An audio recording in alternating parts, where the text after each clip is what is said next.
हमारे कौन आ गए हैं जो कहते हैं हम वेंटिलेटर पे हैं, वो अगला कहता है बेगर्स आर नॉट चूजर्स। तो मैं आज पाकिस्तानियों इस गुलामी के खिलाफ हूं।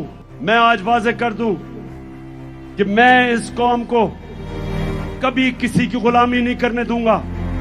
मैं अपनी कौम को इकट्ठा करूंगा। हम बहैसियत कौम मिलके अपने कर्जे उतारेंगे।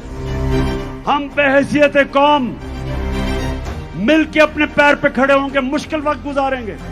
आजादी आसानी से नहीं मिलती। आजादी की जद्दोजहद में कुर्बानियां देनी पड़ती हैं। मुझे पता है कि मेरी कौम तैयार है कुर्बानियों के लिए, लेकिन ऊपर वो बैठे हुए हैं जो पैसे के गुलाम हैं। और हकीकी आजादी की जद्दोजहद तब तक जारी रहेगी जब इस इंपोर्टेड हुकूमत को हम फारग नहीं करते और इलेक्शन नहीं करवाते। हम मिलके इस मुल्क में जद्दोजहद करेंगे।